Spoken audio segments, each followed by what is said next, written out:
امان شوی لهر غم لهر الشره بخیر راغلی خپل وطن. بسم الله الرحمن الرحیم. ګرانو هیوادوالو چې پاکستان کې مسافر پراته دي او د پاکستان حکومت ورپسې اغسته او ډېر په مشکلاتو یې بوخت کړی او د سیاست قربانۍ ته یې جوړ کړی. نور د ما په دې ورونو چې مسافر پراته دي دا غږ دی چې خپل شتمنۍ په اصول ښه په مقررات باندې دی پلو دی واړی د خلکو خپل شتمنۍ قرباني نه کړي چې هلته پیچور او دا حالات موږ ګورو ډېر ځپیږو ډېر ټکیږو چې دای موږ په ورونو باندې څه حالات روان دی. نور که په هر نګۍ خپل سرمایه خپل وطن ته راوړئ او خپل په وطن کې خپل روزګارونو ته دوام ورکوئ چې دغه 30 میلیونه افغان ورونه په خپل وطن کې ژوند تېروي.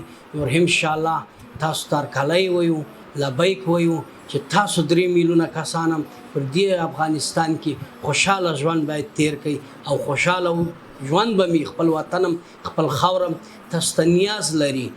نور متاسفانه په نورو هیوادوالو او پر نورو افغان ورونو مسلمان ورونو دا غږ دی چې له موږ د دقې ورونو لاسنیوی وکړي چې بیرته د کور یا جونګړه چې تبدیلیږي په ډېر خواري بیرته خپل ژیو او ادب ته او خپل مزل ته رسیږي. د موږ ته نیاز لري چې موږ ورسره لاس ورکو موږ ورسره هلې ځلې وکړو او دا ورونه یې موږ په دې خپل هیواد کې په خوشحالۍ ژوند تیر کړي.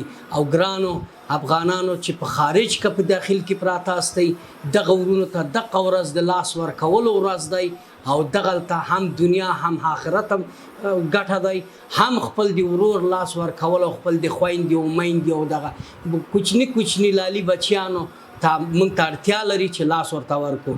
نور حالا دې تاسو لري چې پر داخل کې پراته استئ که په خارج کې پراته استئ په ټوله مسلمانانو مردا غږ دی چې دغه ظلم زیاتی تاسو ټول ګورئ نندارۍ مه کوئ خدمت یې وکئ دعاګانې ورته وکئ او انشاءالله سم چې د وسې استئ د وس مطابق ورسره ملتیا وکئ مالی جانی.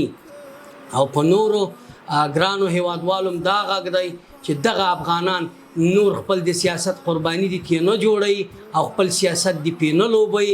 نور افغانان وطن امن شوی افغانستان د امن کور دی د امن زانګو دی. خدای په خیر راواله ژوندي اوسئ. موږ افغانان ستاسو ورونو تاسو پښې خاوره استو نور خپل پر سر تاسو ته موږ ځای درکوو او تاسو خپل کور دی. نور خدای هم راواله الله هم په خیر راواله مننه کور هم ودان.